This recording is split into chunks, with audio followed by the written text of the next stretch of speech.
سلام پاکستان، میں ہوں افتخار فردوس اور آپ دیکھ رہے ہیں بارڈر ٹاکس۔ ناظرین، بلوچستان کے اندر دہشت گردی کا ایک سلسلہ ہے جو کبھی تھمتا ہے لیکن کبھی دوبارہ جو ہے سر اٹھا کر ڈسٹرکشن کی ایک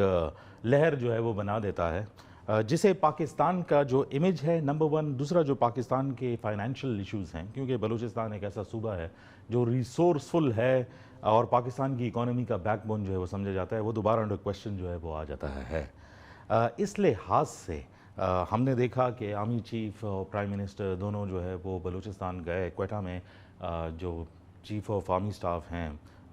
فیلڈ مارشل سید عاصم منیر صاحب، انہوں نے جو ہے وہ وہاں پر جو خطاب بھی کیا، اس میں کہا کہ جو نیفرس ڈیزائنز ہیں، یعنی جو لوگوں کے ڈیزائنز بنائے گئے ہیں بلوچستان کے حوالے سے، اس میں پروپیگنڈا جو ہے وہ سب سے ایک اہم بات ہے جو ساری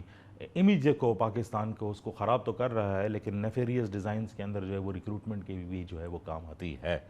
اس طرح اگر ہم دیکھیں تو بلوچستان کے اوپر جو انحصار رہا ہے پاکستان کا، اور چائنا پاکستان اکنامک کوریڈور، اس کی ایک سینٹرالٹی بھی اسی صوبے میں بنتی ہے، اور آخری کہ جو ایران کا مسئلہ ہے وہ بھی بلوچستان کے بارڈر سے متصل ہے۔ کس طرح یہ چیزیں آپس میں آ کر جو ہے ایک ایسا ایشو جو ہے وہ بن رہی ہے جو ایک عالمی ڈیبیٹ کا حصہ تو ہے لیکن اس کی لوکل ایسپیکٹس بھی ہیں، ان ساری باتوں پر آج گفتگو کرنے کے لیے وزیر اعلیٰ بلوچستان کے مشیر برائے میڈیا افیئرز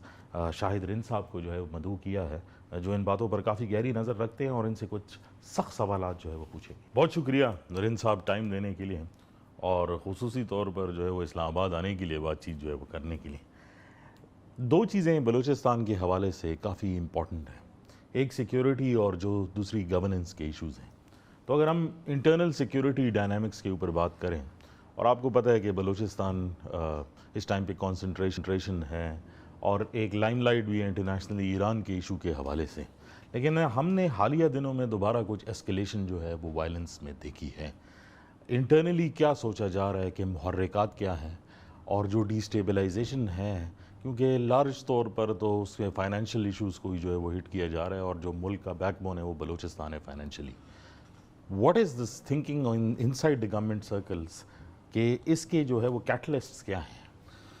افتخار، اگر اس کو بالکل ہی میں شارٹ کرنا چاہوں نا تو میں آپ کو دو چھوٹی سی ایگزامپلس دوں گا۔ ایک ایگزامپل یہ دوں گا کہ بلوچستان کا جو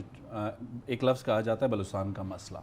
میں اسے مسئلہ نہیں کہتا، it's a basically a challenge,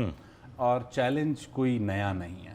اگر قیام پاکستان سے آپ اٹھاتے ہیں، دو چیزیں ہیں، اس سے آپ ایگری اور ڈفر دونوں کر سکتے ہیں۔ ایک لمبے عرصے تک، بلکہ آپ کہہ سکتے ہیں 50 سالوں تک، اسلام آباد نے یا جو ہمارے ملک کے فیصلہ ساز جگہیں ہیں ان کے سامنے ایک نیشنلسٹ نیریٹو رہا ہے، اور پچھلے 50 سالوں میں جو فیڈریشنسٹ نیریٹو تھا، جسے میں نام لے لیتا ہوں، کسی کو اچھا لگے یا برا لگے، لیکن چونکہ جب آپ ہسٹری پہ بات کرتے ہیں تو آپ کو بروٹل ہونا پڑتا ہے۔ ایک طرف نیشنلسٹ نیریٹو تھا جنہیں سردار عطا اللہ مینگل، میر غوث بخش بزنجو اور جو ہے باقی لوگ لیڈ کرتے تھے، اور کچھ جو ہے فیڈریشنسٹ پالیٹکس کرتے تھے، جمالی صاحب تھے، کوسا تھے اور دیگر لوگ تھے۔ لیکن 2000 سے پہلے تک آپ کو فیڈریشن کی پرو وائسز ہیں وہ سنائی نہیں دیتی۔ وہ آپ کو موجودہ جو انسرجنسی ہے یا جو موجودہ، جسے میں دہشت گردی کہتا ہوں،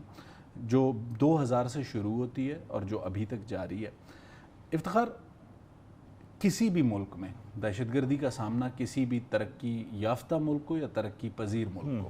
کرنا پڑا تو انہوں نے ایک پالیسی کے تحت اسے ڈیل کی۔ لیکن اگر گزشتہ 26 سالوں میں دیکھیں، بلوچستان کے کیس میں ایک چھوٹی سی مثال، میں بار بار اس کو ریپیٹ کرتا ہوں، نیشنل ایکشن پلان آپ نے دیکھا ہوگا۔ نیشنل ایکشن پلان ایک ایسا ڈاکیومنٹ ہے جس پہ سب کا اتفاق رائے ہے۔ اس میں مذہبی جو بندوق اٹھانے والا ہے وہ دہشت گرد ہے، لیکن اگر افتخار اور شاہد قومیت کے نام پہ بندوق اٹھاتے ہیں تو وہ دہشت گرد نہیں ہے۔ This is the level of confusion.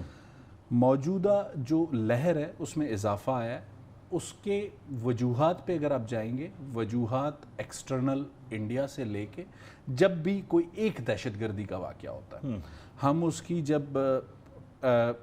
چیزوں کو لنک کرنا شروع کرتے ہیں، چاہے وہ سیٹلائٹ کالز کی صورت میں ہو، چاہے وہ کمیونیکیشنز کی صورت میں ہو، وہ قندھار سے کابل سے وایا نیو دہلی ہمیں کنیکٹ ہوتی ہوئی نظر آتی ہیں۔ اور جو ریجن میں جو سچویشن ہے، پاکستان کا جو چائنا کے ساتھ تعلق ہے وہ بھی بہت سے عالمی ممالک کو قبول نہیں ہے، جس کی وجہ سے اس کی بھی ایک کاسٹ پاکستان کو پے کرنی پڑتی ہے۔ لازمی سی بات ہے، چائنا ایک ایسا ملک ہے جس سے ہو سکتا ہے کوئی عالمی طاقت براہ راست نہیں لڑ سکتی، تو وہ ایک طور پہ پاکستان کو ہی چیلنج کرتی ہے۔ ہندوستان کو جو آپریشن مارکہ حق ہو،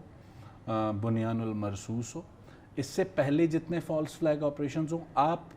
سیریز کو کنیکٹ کریں۔ جب انڈیا نے پاکستان کے بارڈر پہ کوئی مس ایڈونچر کیا، پاکستان کی سیکیورٹی فورسز نے اسے جو جواب دیا، اس جواب کے بعد آپ کو بلوچستان میں ایک ویو بڑھتی ہوئی نظر آئے گی۔ ایک امید ہمیں یہ تھی کہ جب افغانستان میں رجیم چینج ہو رہی تھی، جو موجودہ امارت اسلامی جو افغانستان پچھلا سارا سیٹ اپ تھا وہ وائپ آؤٹ ہو رہا تھا، نیا سیٹ اپ آ رہا تھا، عالمی دنیا کی ایکسپیکٹیشنز تھیں کہ پچھلا سیٹ اپ کوئی 20-30 سال ریزسٹ کر لے گا، 72 گھنٹے ریزسٹ نہیں کر سکا۔ جو امریکن ویپن جو گیجٹری وہاں موجود تھی وہ آج ان تمام، چاہے وہ فتنۃ الخوارج کی صورت میں ہو، فتنۃ الہندوستان کی صورت میں ہو، وہ سب کے پاس موجود ہے۔ تو اس وقت بھی جب میں آپ سے بات کر رہا ہوں، ہم چاہے وہ ثانیہ جعفر ایکسپریس کا واقعہ ہو، کوئی بھی واقعہ ہو، جب ہم کنیکٹیویٹیز کو کنیکٹ کرتے ہیں، ہم ڈاٹس کو کنیکٹ کرتے ہیں، تو ہمیں بلوچستان سے قندھار، قندھار سے کابل اور نیو دہلی کا لنک ملتا ہے۔ This is something that we been hearing again and again, لیکن جو اس پہ کرٹیسزم آتی ہے وہ یہ ہے کہ بلوچستان کو جس طرح پیش کیا جا رہا ہے اس ٹائم پر گلوبلی بھی، جتنی بھی سینئر ڈپلومیٹس جو پاکستان آتے ہیں ان سے بات چیت ہوتی ہے، ان سب کو پتہ ہے کہ بلوچستان جو ہے یہ ایک گولڈ کا ذخیرہ ہے سارا، and there is no bigger sort of اس ٹائم پر repository of gold and copper in the world جتنا ریکارڈک ہے۔